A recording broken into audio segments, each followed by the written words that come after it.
Hello friends, कैसे हैं आप सभी लोग। तो फ्रेंड्स, हमने अपने लास्ट वीडियो में डिस्कस किया था सेल वॉल के बारे में और आज जो हम डिस्कस करेंगे हम सेल मेम्ब्रेन के बारे में डिस्कस करेंगे। सबसे पहले हम जानेंगे कि सेल मेम्ब्रेन कहते किसे हैं। तो सेल मेम्ब्रेन जो है वो एनिमल सेल्स में प्रेजेंट होती है और the outer most layer of a animal cell it called cell membrane. Animal cell के सबसे बाहर की लेयर को सेल मेम्ब्रेन कहते हैं। इतनी सी बात समझ आ गई। आफ्टर डैट अब हमें ये पता है कि ये जो सेल मेम्ब्रेन है इसको और भी कई नामों से जाना जाता है। किस नाम से जाना जाता है? Plasma membrane, selectively permeable membrane, semi permeable membrane. अगर इसको इन अलग अलग नामों से भी जाना जाता है सेल मेम्ब्रेन को, तो इनके रीज़न हैं। तो क्या डिफरेंस है इनमें ये हम जानेंगे। प्लाज्मा मेम्ब्रेन का मतलब क्या हो गया? कोई भी मेम्ब्रेन जो प्लाज्मा को एनवेलप दे रही है, प्लाज्मा के चारों तरफ है, that is called plasma membrane. Cell membrane भी तो वही है कि एनिमल सेल को आउटर मोस्ट लेयर जो है वो क्या है? सेल मेम्ब्रेन है। इसीलिए हम इसको प्लाज्मा मेम्ब्रेन भी कहते हैं क्योंकि ये प्लाज्मा को कवर कर रही है। After that selectively permeable membrane. इसको सेलेक्टिवली परमिएबल मेम्ब्रेन क्यों कहते हैं? क्योंकि सेल मेम्ब्रेन के थ्रू जब चीज़ों का ट्रांसपोर्ट होता है, आयंस का ट्रांसपोर्ट होता है, तब क्या होता है, सेल कई बार क्या होता है, सेल मेम्ब्रेन क्या करती है, उन आयंस को सेल तक जाने ही नहीं देती क्योंकि सेल को उनकी ज़रूरत ही नहीं है। अगर सेल को किसी भी आयन की या किसी भी चीज़ की ज़रूरत नहीं है तो सेल मेम्ब्रेन क्या करेगी? उस सेलेक्टिव पर्टिकुलर चीज़ को, मटेरियल को वो सेल के अंदर आने ही नहीं देगी। इसीलिए इसको क्या कहते हैं? सेलेक्टिवली परमिएबल मेम्ब्रेन भी बोलते हैं। दूसरा है semi permeable membrane. Semi permeable membrane से क्या मतलब है? सेमी परमिएबल मेम्ब्रेन क्या होती है? जैसे ये कोई मेम्ब्रेन है, ये हमारी मेम्ब्रेन है, इसके ऊपर बहुत छोटे छोटे से पोर्स प्रेजेंट है। ओके, ये डिपेंड करती है पोर्स पर, साइज ऑफ पोर्स पर। अब इसमें क्या है, इससे क्या है, बहुत सारे आयंस या बहुत सारे मटेरियल हैं जो सेल के अंदर एंटर कर रहे हैं इन पोर्स के थ्रू। इसीलिए इसको क्या बोलते हैं? सेमी परमिएबल मेम्ब्रेन भी बोलते हैं। तो यहाँ तक आपको क्लियर हो गया कि cell membrane is the outer most layer of animal cell. Cell membrane is also called semi plasma membrane, selectively permeable membrane and semi permeable membrane. अब ये तो हो गया सेल मेम्ब्रेन के बारे में। फिर दूसरी चीज़ हम ये जानेंगे कि सबसे पहले सेल मेम्ब्रेन को कहाँ डिस्कवर किया गया। तो सबसे पहले जो सेल मेम्ब्रेन को डिस्कवर किया गया वो हमारे ह्यूमन आरबीसी में डिस्कवर किया गया, यानी कि इराइथ्रोसाइट्स में डिस्कवर किया गया। जिसमें क्या मिला? जिसमें पता चला कि जो हमारे आरबीसी है यानी इराइथ्रोसाइट्स है, इसमें जो प्रोटीन है वो 52% है और फॉस्फोलिपिड 42% प्रेजेंट है। ठीक है, तो ये आपका टीजीटी बायोलॉजी, पीजीटी बायोलॉजी के हिसाब से बहुत ही इम्पॉर्टेंट क्वेश्चन है। अगर क्वेश्चन आता है कि सेल मेम्ब्रेन को ह्यूमंस में सबसे पहले कहाँ पर डिस्कवर किया गया, तो ये आपका आंसर होना चाहिए रेड ब्लड सेल्स। अगर रेड ब्लड सेल्स लिखा है तो रेड ब्लड सेल्स, अगर उसकी जगह इराइथ्रोसाइट्स लिखा हुआ है तो इराइथ्रोसाइट्स आप ध्यान रखेंगे। और इसमें कंपोजिशन प्रोटीन और फॉस्फोलिपिड की क्या याद रखेंगे कि जो प्रोटीन है वो इसमें 52% होता है और फॉस्फोलिपिड जो है वो 40% है। तो यहाँ से आपके अभी इतना जितना मैंने बताया है उससे आपके कितने क्वेश्चंस कवर हुए? पहला क्वेश्चन ये कवर हुआ कि सेल मेम्ब्रेन को किन नामों से जाना जाता है और किन नामों से जाना जाता है। तो आपको पता है, चाहे सेल मेम्ब्रेन लिखा हो, चाहे सेलेक्टिवली परमिएबल मेम्ब्रेन लिखा हो या सेमी परमिएबल मेम्ब्रेन लिखा हुआ हो, आपको बिल्कुल भी कंफ्यूज नहीं होना है। आपको सीधा पता होना चाहिए कि अगर बात हो रही है तो सिर्फ और सिर्फ सेल मेम्ब्रेन के बारे में ही हो रही है। क्लियर? दूसरा, आपको ये पता चल गया कि सबसे पहले ह्यूमंस में जो सेल मेम्ब्रेन थी वो ह्यूमन के ब्लड में आरबीसी सेल्स में प्रेजेंट को खोजा गया था। आरबीसी को और क्या कहते हैं? इराइथ्रोसाइट्स कहते हैं। ठीक है, आरबीसी को क्या बोलते हैं? इराइथ्रोसाइट्स बोलते हैं। और इसमें जो कंपोजिशन है वो क्या है? प्रोटीन की मात्रा क्या है? 52% है और फॉस्फोलिपिड 40% प्रेजेंट होता है। अब दूसरी बात जो हम करेंगे वो ये करेंगे कि ये जो सेल मेम्ब्रेन है ये बनी किस चीज़ से है, इसका क्या कंपोजिशन है। तो सेल मेम्ब्रेन को हम फॉस्फोलिपिड बाइलेयर भी बोलते हैं। क्यों बोलते हैं, किस लिए बोलते हैं, तो ये अभी हम जानेंगे थोड़ी सी देर में। पहले हम देखते हैं कि कंपोजिशन क्या है। तो सेल मेम्ब्रेन का कंपोजिशन जो है, सेल मेम्ब्रेन प्रोटीन्स, लिपिड्स और कार्बोहाइड्रेट से मिलकर बनी हुई है।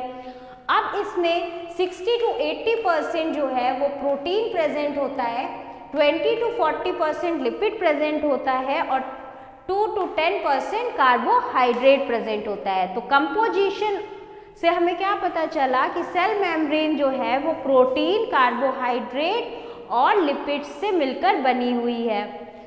यहाँ तक आपको समझ में आ गया। अब आप देखो ये वाला स्ट्रक्चर, ये वाला जो स्ट्रक्चर है, यहाँ पर आपको क्या दिख रहा है? यहाँ पर आपको कुछ ये सर्कल वाले स्ट्रक्चर दिख रहे हैं, इसके साथ ये टेल वाले स्ट्रक्चर दिख रहे हैं। तो ये क्या है? इस सेल मेम्ब्रेन को क्या कहते हैं? बायलिपिड लेयर बोलते हैं। क्या बोलते हैं? बायलिपिड लेयर बोलते हैं। अब इसे बायलिपिड लेयर क्यों बोलते हैं? तो इसको बायलिपिड लेयर इसलिए बोलते हैं, अगर मैं इसका ये एक सेक्शन उठाऊं, ये वाला सिर्फ एक सेक्शन यहाँ पे उठा लेते हैं। ठीक है, आप यहाँ पर देखो, ये एक सेक्शन हमने ले लिया, ये इसकी टेल है। Okay, that is called head. ये क्या है? हेड है। और इसको क्या बोलेंगे? इसको बोलेंगे टेल। ये वाला जो सेक्शन है, ये वाला जो सेक्शन है डेट इज टेल, और ये जो सर्किल है इनको क्या बोलेंगे? हेड बोलेंगे। अब भाई ये फॉस्फोलिपिड हैं तो क्या है? यानी इसमें फॉस्फोलिपिड है, फॉस्फेट और क्या मिला है? फॉस्फेट प्लस लिपिड, दोनों चीजें प्रेजेंट हैं, तभी तो ये फॉस्फोलिपिड बने हैं। लेकिन ये फॉस्फोलिपिड बने कैसे? ये जो हेड है इसका, इसमें क्या है? फॉस्फेट है। इस पे क्या प्रेजेंट है? फॉस्फेट ग्रुप प्रेजेंट है। और यहाँ पर टेल में क्या प्रेजेंट है? लिपिड प्रेजेंट होगा। क्या प्रेजेंट होगा? लिपिड प्रेजेंट होगा। हेड फॉस्फेट से बना हुआ है और टेल जो है वो लिपिड की बनी हुई है।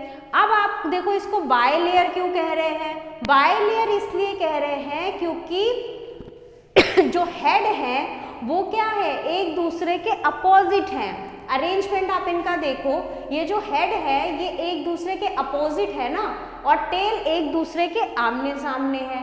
तो ये एक लेयर ये हो गई, एक लेयर ये हो गई, इसीलिए हम इसको क्या बोलते हैं? Phospholipid bilayer.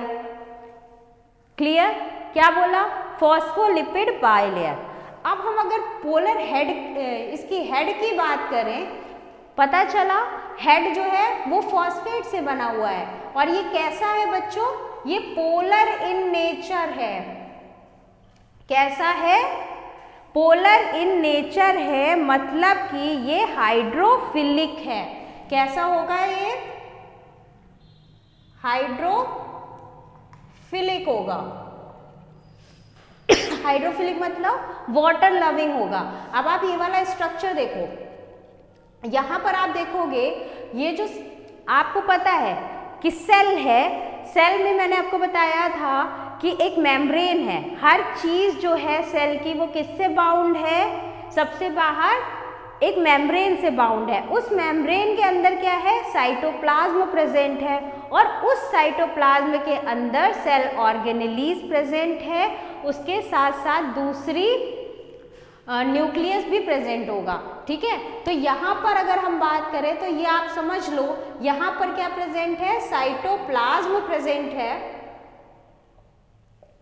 और यहाँ पर भी फ्लूइड होगा सेल के एक तरफ। ठीक है, इस फ्लूइड और साइटोप्लाज्म ये जो फॉस्फोलिपिड बायलेयर है, सेल मेम्ब्रेन है, ये किसके बीच में आ गई? फ्लूइड और साइटोप्लाज्म के बीच में ही तो है। इसी के बीच में तो कहीं फ्लूइड कर रही है। फ्लूइड मतलब क्या है? फ्लूइड मतलब क्या है? हिल डुल रही है ना, ये यहीं पे तो फ्लोट कर रही है। इसका नेचर कैसा है? फ्लूइड ही है, मतलब तैर रही है, ठीक है। तो ये जो फ्लूइड प्रेजेंट है, ये कहाँ सॉरी, ये जो सेल मेम्ब्रेन प्रेजेंट है, ये इधर साइटोप्लाज्म है और यहाँ पर भी फ्लूइड प्रेजेंट है। गुड। फिर इसके बाद हम टेल की बात करते हैं। ये जो टेल है, टेल कैसी होगी? नॉन पोलर होगी। कैसी होगी? नॉन पोलर होगी और हाइड्रोफोबिक होगी। मतलब हाइड्रोफोबिक मतलब ये वाटर लविंग नहीं है। इसीलिए फॉस्फेट जो है वो क्या करता है?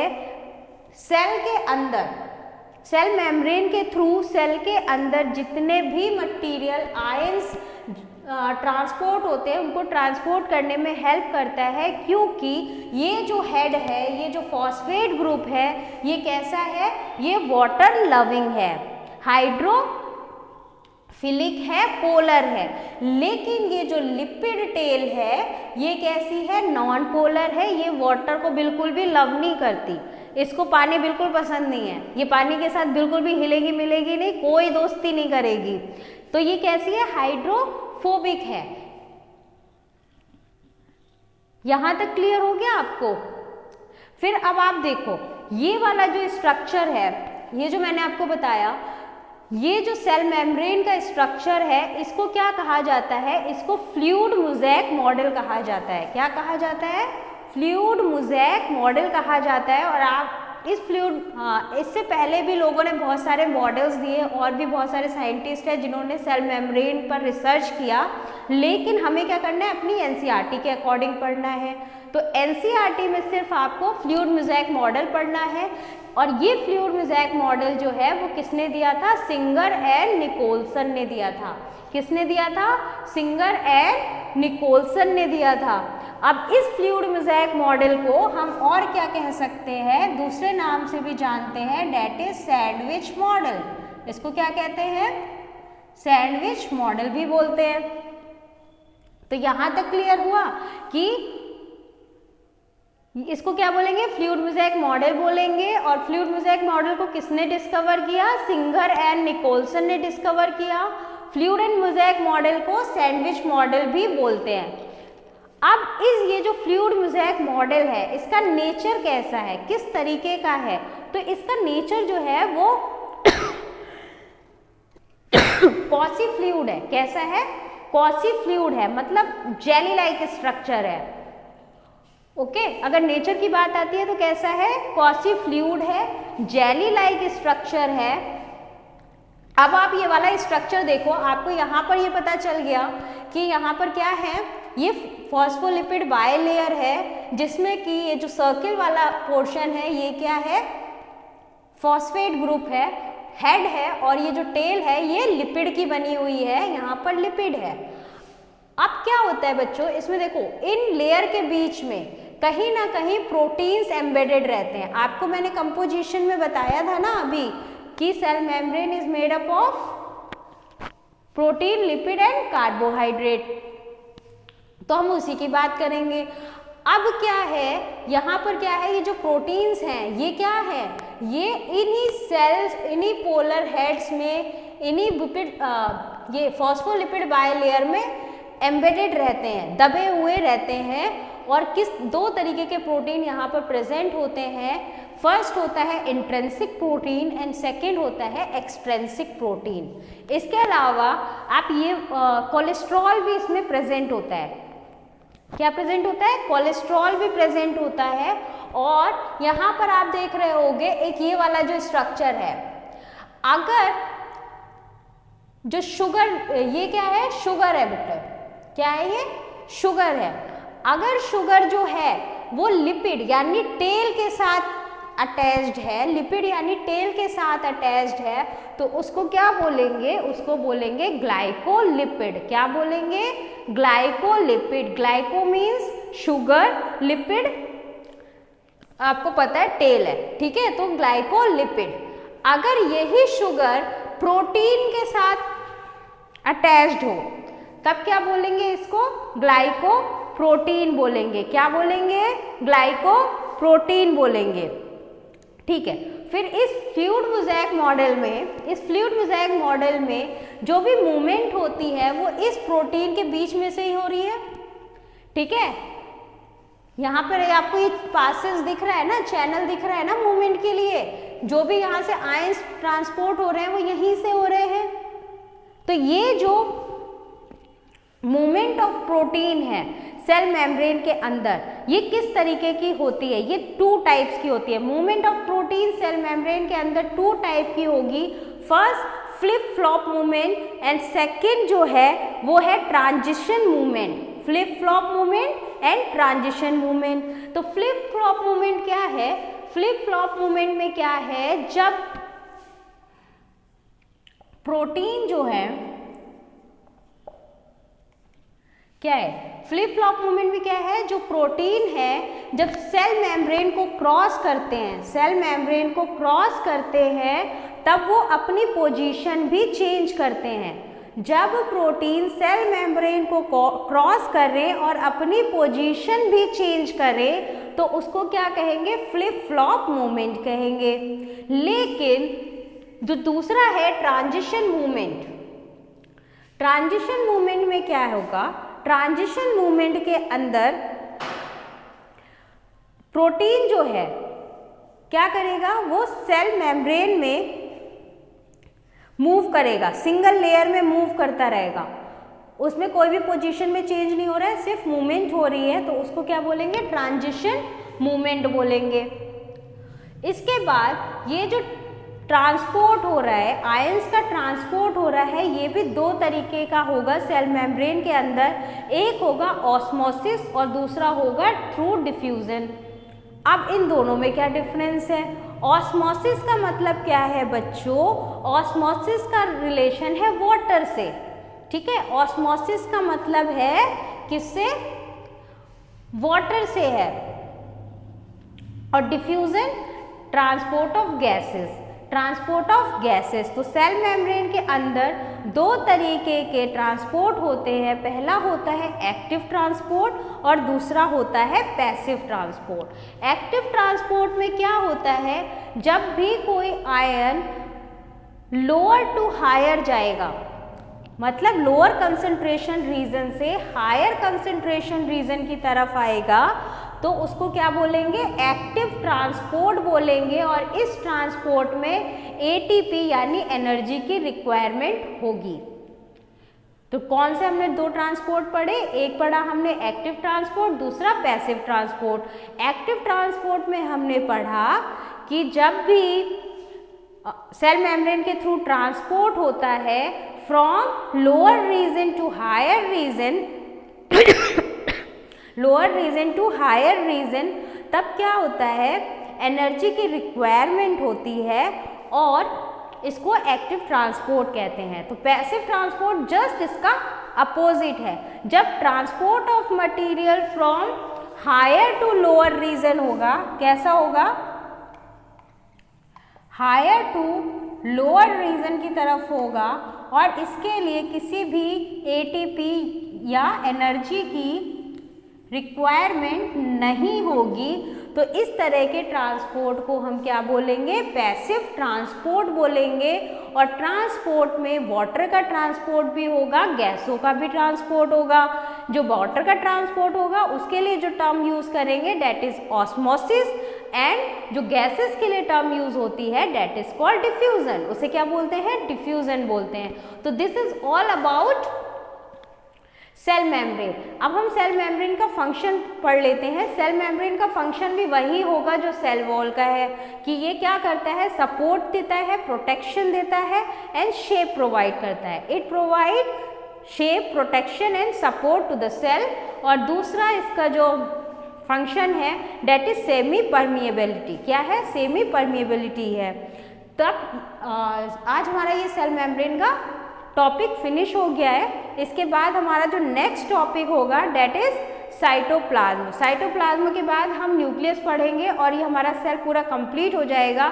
इसके बाद हम वापस अपने पहले वाले लेक्चर में आएंगे जहां हमने स्टार्ट किया था क्लासिफिकेशन ऑफ ऑर्गेनिज्म, जिसमें हमने 5 किंगडम पढ़े थे और उन 5 किंगडम को अब हम डिटेल फॉर्म में डिस्कस करेंगे। ठीक है, तो अब हमारा क्या रह जाता है, साइटोप्लाज्म रह जाता है, आफ्टर दैट न्यूक्लियस। न्यूक्लियस के बाद हम 1 बाय 1 अपने 5 किंगडम ऑफ ऑर्गेनिजम्स को डिस्कस करेंगे। आज के लिए बस इतना ही। अगर आपको मेरा ये वीडियो पसंद आया हो तो प्लीज़ मेरे चैनल को शेयर करें, लाइक करें, सब्सक्राइब करें।